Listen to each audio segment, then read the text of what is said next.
The latest enrollment numbers for Billings School District 2 are declining. It's a drop attributed to more students now being enrolled in homeschool. The slide in enrollment, bad news for the Billings elementary school budget. It could stand to lose as much as $365,000 by the end of the year. Billings students started their 9th week of school today in both remote and in-person classes amid the COVID-19 pandemic. And the county health officer says there has been no clusters of the virus so far in Billings schools.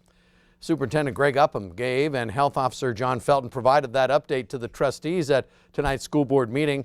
And while there have been COVID-19 cases in Billings schools, Felton says there's been no clusters or instances where the virus has been passed from one person to at least 3 others.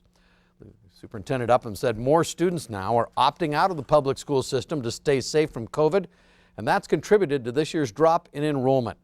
The district reports about 16,500 total students enrolled both in person and in remote classes this year.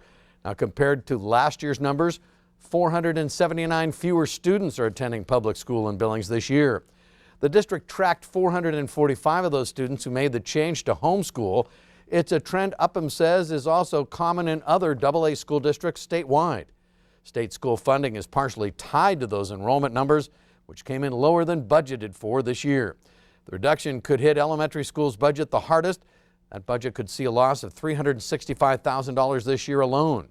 Superintendent Upham told the board that if enrollment continues to stay at this level, the district could end up losing even more funding next year. It's the $2 million in fiscal year 22 that has me losing sleep. We have to do whatever we can to recoup that. A and B, if the virus is still active and there aren't any active therapies, I really don't see that population returning to school easily, public school.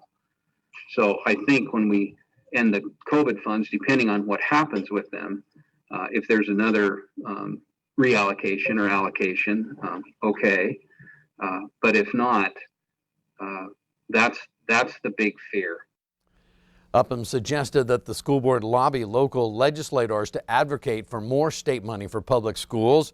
Upham said the Montana School Board Association is also now helping to draft legislation to allow schools to be funded at 2019 enrollment levels.